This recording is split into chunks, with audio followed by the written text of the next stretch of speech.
Hey guys, those of you that are watching us on YouTube, you might notice that you can see my face now. So the thing is, we actually wanted to have both of us on video, and there were some issues with Daniel's recording. I ended up going ahead and just including my side of the video, just so you could actually, I don't know, see something. But we're hoping that the next episodes will have both sides of the video.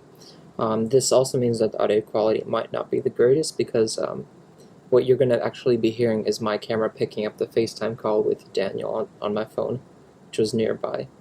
But from so far, it seems you should be able to catch the conversation that we had. It's a pretty good one. With that said, let's begin.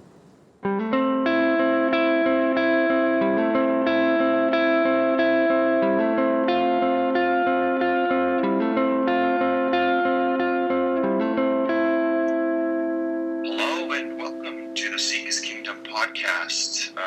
This is our first time trying something new, and welcome to the Seek His Kingdom podcast. Who are you, Daniel? Podcast now. Who are you, Daniel? Tell us.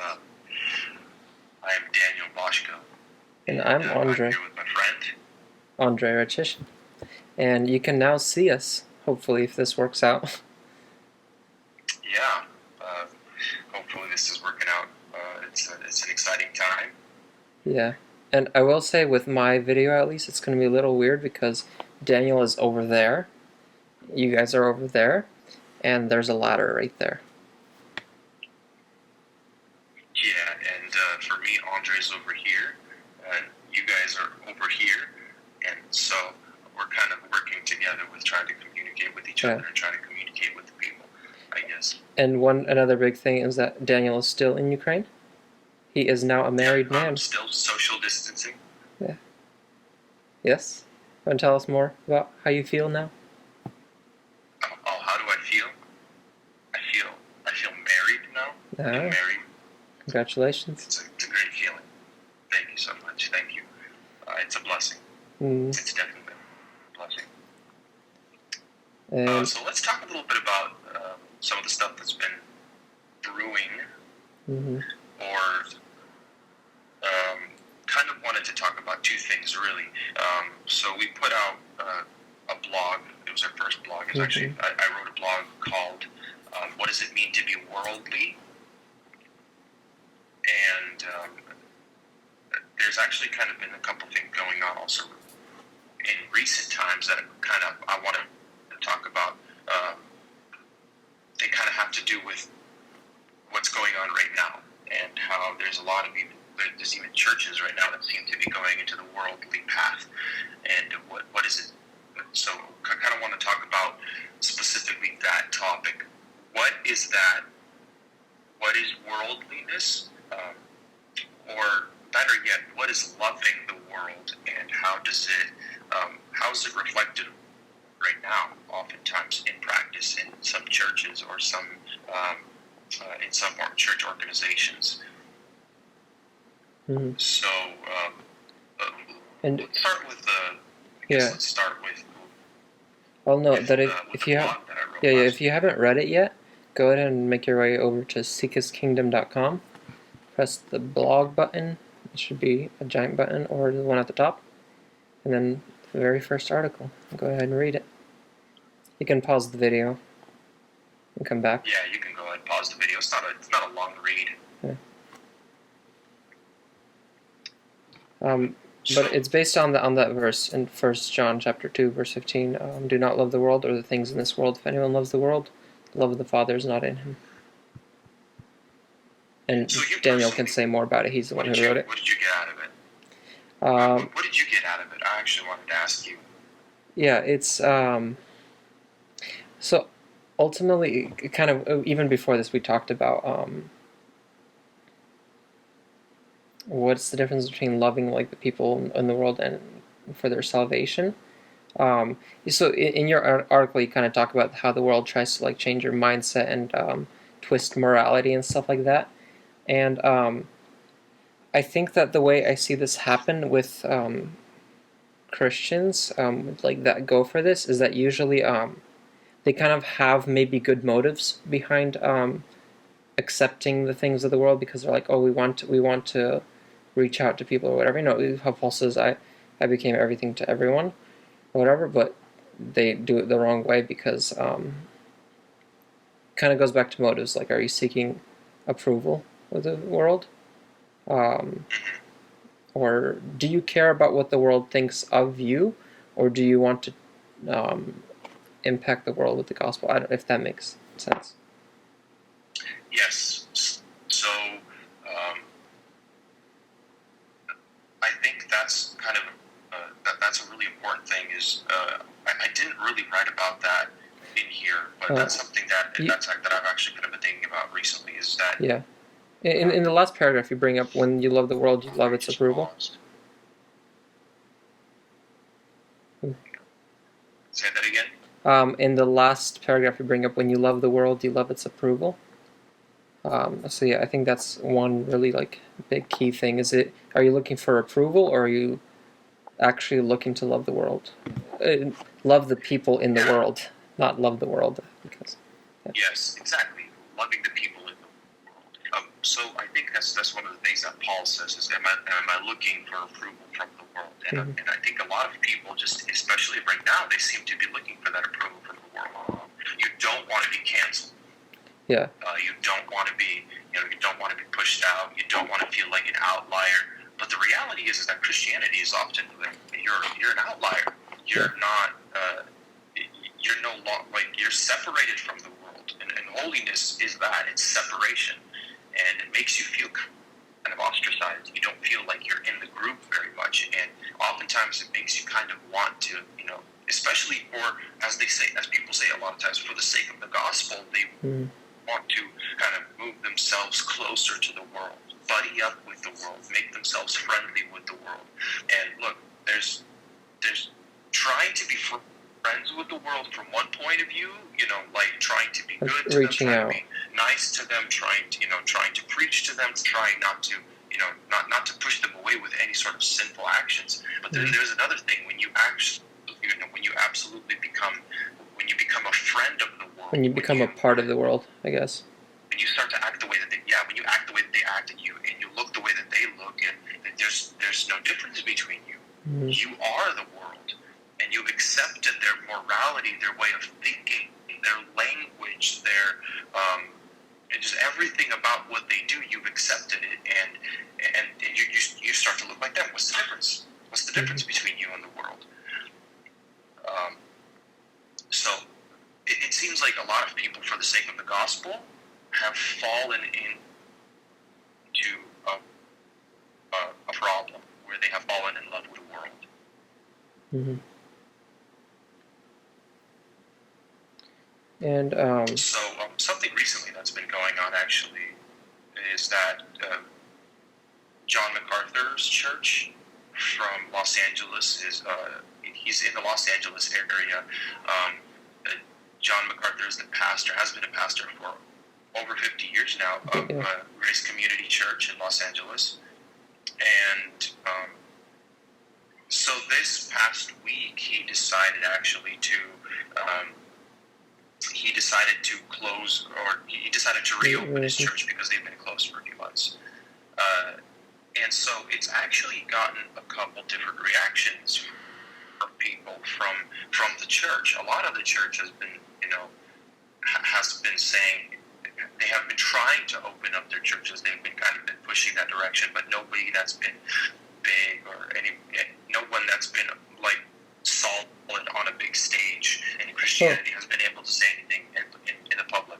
And he was kind of the first one to finally say something. Yeah, I mean, there's been those churches in Florida, but those guys have other issues. Yeah, that's true. Definitely true. So what happened was he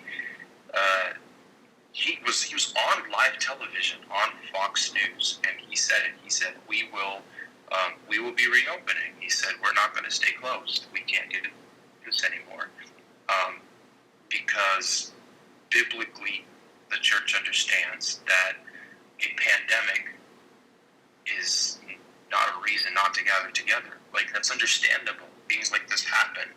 You know, flu seasons. But of course, this isn't. You'd say this isn't a regular flu season. It's a pandemic. People, way more people died or whatever. You can give me many different reasons, but you can go all throughout history. The church didn't stop gathering together just because there's a pandemic going on. Yes, you can take extra measures. You can figure out ways to, like people say, love your brother. But if it's whatever situation it is, it doesn't matter.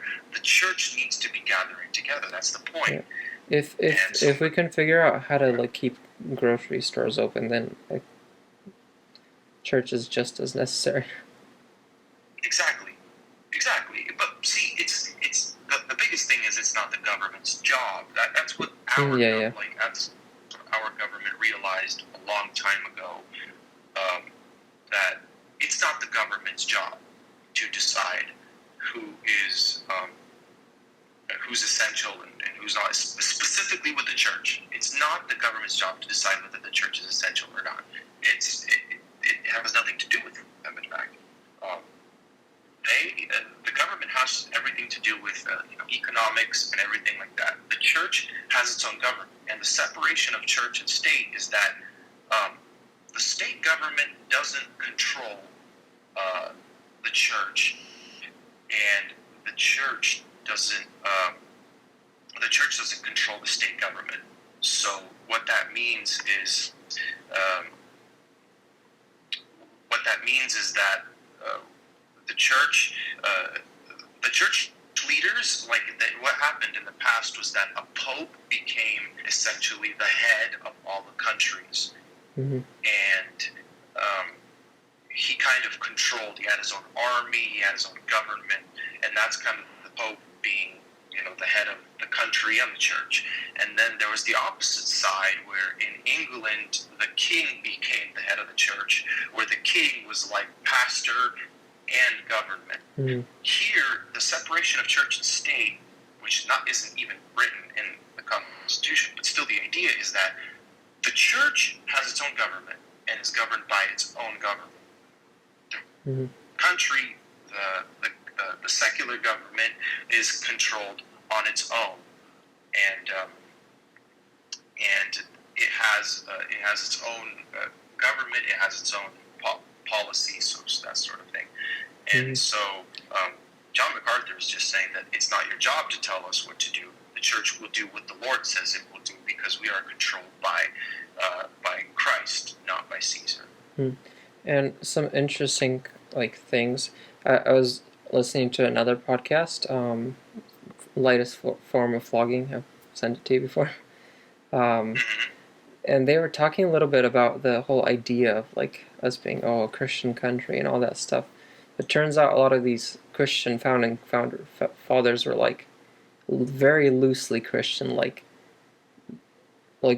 straight up just heretics, if at best. And I think that to some extent people have always kind of even ended up mixing politics and church too much. We've said separation of church and state, separation of church and state, but then even today you see people expecting the president to have certain religious sway or whatever, and then on the other hand you have churches doing political rallies and that kind of stuff.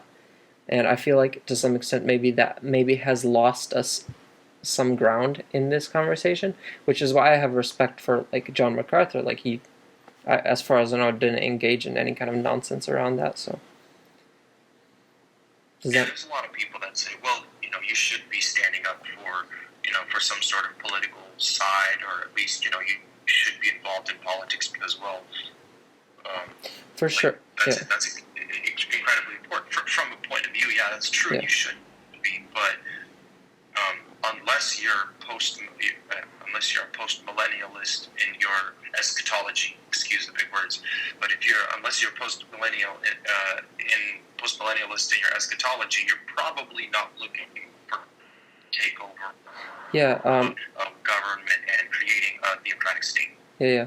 And even in some like sermons, I'll say I've heard, I don't know, presidents and governors and whatever being almost raised as if they're some kind of savior and that they're gonna be the ones that save us. It's like at the end of the day, Jesus is king. We're like our podcast title. We're seeking after His kingdom. We're not seeking after the kingdom of this world, which is why it's. I think we're it's not primarily Americans. Yeah, we're not primarily Ukrainians. We're primarily the citizens of the kingdom of Jesus Christ, of the kingdom of God. What is Romans 8? I think Romans 8, 7 or 8. I don't remember which one exactly, but this earthly tent, like this body we are in, is just an earthly tent. It's not a permanent dwelling. Yeah, it's not. This is a very temporary thing that we have here. Yeah, which to bring it back, that's why I guess separation of church and state is such a big deal, because as you even look into history, like whenever church and state got mixed up, it always went like. Yeah, it always went down. Exactly. Yeah. So the big thing is that people who have taken on this mantle, there's a lot of people that have taken on that mantle of Romans 13, that the government was given by God, right? Romans 13 says that let every person be subject to the governing authorities, for there is no authority except for God, and those that exist have been instituted by God. And verse 2 says, therefore, whoever resists the authorities resists what God has appointed, and those who resist will incur judgment. And a lot of people, there's a lot of groups that have been like very adamant about this, that we need to listen to the government, that we need to sort of bow down to the government when they tell us that that we need to, like, we can't have services or that sort of thing. The problem with that is governments aren't holy. There are general things like do not steal, do not murder, do not commit, they don't commit adultery there anymore, but don't steal, don't murder, right? Like these sort of things, and it's the upholding of justice, the law. The point of all of these governments being there is so that sin can be punished, it can be held back. The government is not there to control every aspect of your life. It can't, because the government is fallible. And if we read this verse and we never take any other verses in context, we never understand the sinfulness of man and the fact that the government can make mistakes, and they can be they can be partisan, they can have a skewed point of view, they can have a sinful point of view. If you don't if you don't accept that, you're going to start to pander to these very authoritarian ideas, to very government-centered ideas. And what starts to happen is that you actually start to love. You also start to become a lover of the world. You also start to become worldly, because what's happening is that you're starting to buy into the world's ideas. The government usually upholds what the world is. Generally, what's popular. What the world is propagating. Yeah, what's popular, because that's what keeps you in power, and that's why the government is usually they are they're kind of the cornerstone of what the world is thinking. They're kind of the light that reflects, or they're the mirror that reflects everything that the world believes and wants and desires. And unless there's all the conspiracy theories where it's the other way around. The government is controlling our minds. It could be, but anyway. If people were just that smart, if people were only that smart, but sadly, people aren't really that smart. I can't believe that there are people that have. I can't believe people are quiet enough and can keep their lips sealed long enough to be able to do conspiracy stuff like that long enough before it gets out. Just I struggle with that idea. The thing for me is that I look at people, so there were people that pushed back on John MacArthur and said, you have to listen to the government. Romans 13 is important. And loving your brother, So you can't gather together. I'll bring up on the Romans 13, the way I've always understood, and maybe we'll touch on this again, but like, the way I've always understood it is that it's kind of a hierarchy. Like, like, same thing with even, like, obey your parents, but if, like, what if your parents are not Christian? It's kind of this hierarchy. You obey God, and then you obey government, and then you obey whatever other authorities you have. But, like, ultimately, if any of those makes you go against God, then you bypass them and you obey God. Because it wouldn't make sense, like, if the government, like, tells you to blaspheme God or in this case not worship, then yeah. Well, look at the example of our parents. Our parents lived in a communist society, in a communist country where the government was explicitly communist and anti-God. And if they were to listen to the government, and then they would have stopped existing. Yeah, and I will say, like, to our American friends who are listening, maybe you have, like, maybe I don't know, Slavic people, you're even listening to us, and you're kind of, like, thinking that maybe we have a really weird perspective on all this. But that's because, like, in our background, government has been bad, like, really bad. Like, we are very highly suspicious of government. And we might not have the same American, like, oh, our government has always been the best and the greatest and all that. Like, we're deeply rooted, like, we have this deep-rooted suspicion of government, which, for better or for worse, I think for better, because I'd rather be careful. So I'm in Ukraine right now, and in Ukraine there is essentially a general despising of the government because, well, the government is corrupt. Isn't the president is a comedian right now? Is the president what? The president's a comedian right now, right? Like, literally. Yeah, I mean, the president's not the worst. Yeah, he literally. It's not, and that's not the worst thing about the country. About the president. There's just a lot of other things that are happening behind the scenes. Yeah. That just it's wild. There's a lot of things that don't make sense. There's cost. The costs don't make it, and it's all because the government is so corrupt, and you can't really do anything about it. I mean, but people have been trying to change things, but it has to be a cultural change for things to change, and it's really hard. And the people here just they don't believe in the government. You can't trust the government to do anything here. Like, you're talking about universal health care for everybody. Ukraine got it. They got universal health care. If you want to experience Ukrainian universal health care, please walk into a hospital here. You won't want to go back. You definitely won't want to go back. But we're not talking about politics as much here as people who pander to the government or to the world, who tried to look friendly to the world, so the world can accept them. And I understand that a lot of these ministries that have been stepping out against the Arthur's position have been doing it not because really their position is tenable or logical. It's because they don't want to look bad in front of the world. They want Twitter points. Say that again? Want Twitter points? Yes, that's Twitter points. And that's the thing is that it's super easy to get caught up in that. You want those pluses. You want people retweeting you. You want people sharing your posts that this person has they have the information. But the reality is that the world will only love you for the period of time. Whenever it comes down and it sees that your principles do not match up with their quickly moving morality to wherever it's moving, you get canceled as well. So, why not stand for the truth?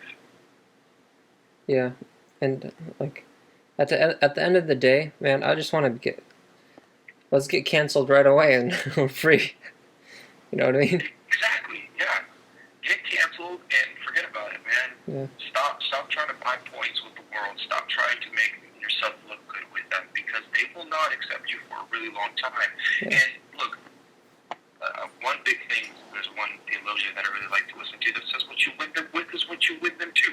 Mm-hmm. And if you win them with, oh yeah, we're going to pander everything to you, we're going to listen to all of your grievances, and then all of a sudden the person comes into the church and they're just going to keep acting that way. They're going to turn the church into the world because you're pulling them in with the world's priorities, not with Christ's priorities. Yeah, that's a really good point. Like if you turn the church into the world, you don't have a church anymore. Exactly. So there is the truth. There is the truth of Jesus Christ. There is the truth of the gospel. Mm-hmm. There are things that we have been commanded to do, and if we bow the knee to Jesus Christ, we cannot at the same time bow the knee to Caesar. If Caesar says something against Jesus Christ, in other words, by Caesar we just mean the government. Yeah. If the government says something against the commands of Christ, we must listen to Christ rather than man. That's what Peter and John said when they came to the Sanhedrin, and the Sanhedrin's like, you cannot preach anymore, and they said, we can't listen to you. We listen to God over man. And that's what we do as well. We do not listen. We understand that the world is asking us to do something, but we are obedient to a point. We are asked to be disobedient to Christ. We are obedient to God. We are disobedient to the people.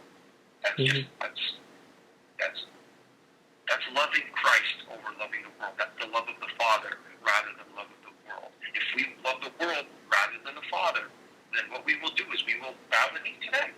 We will listen to everything that they say,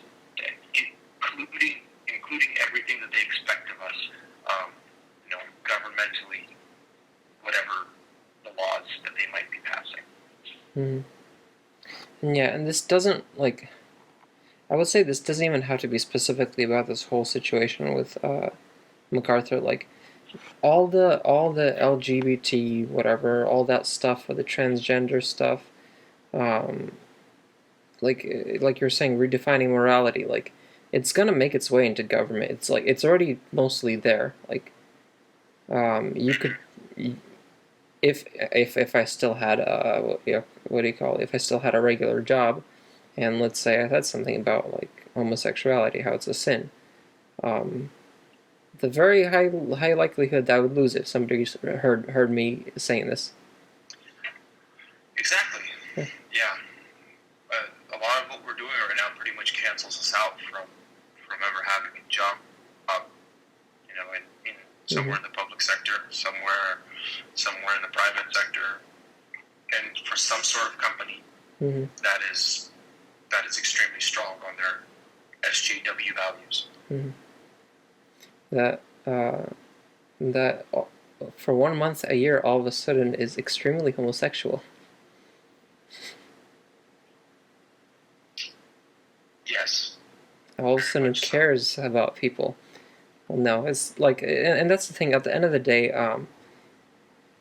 it's not do you actually care? Okay, Christians, if you're maybe thinking about some of this stuff, or maybe you're worried about loving people and all that, what the truth is. As a Christian, you know that the truth is that these things are wrong, that the Bible is very, very very detailed in what it says about what's good and bad, and so this stuff.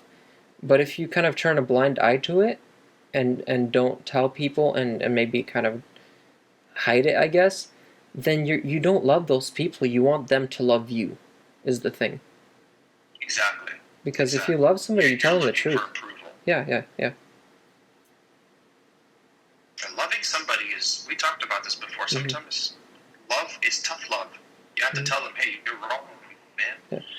What you're doing is wrong. What you believe is wrong. What you spout out, what you're talking about is also wrong. So thank you for joining us for this episode. At this point is where we realized that our video wasn't working. But to conclude, we just want to encourage you guys to stay faithful to God, no matter kind of what goes around us. Don't give in to the world. Don't cave to seeking the approval of man. We should seek the approval of God. We should do what He has told us to do, and seek after the kingdom with all that we do. Thank you for joining us, and we'll be releasing another episode hopefully shortly. I know that it's been 3 weeks since our last episode, but we want to try doing a little bit more of a flexible schedule with shorter video episodes more often. We'll see what happens, how things go, because right now Daniel's on the other side of the world from me, so scheduling is always fun. Thanks for joining us.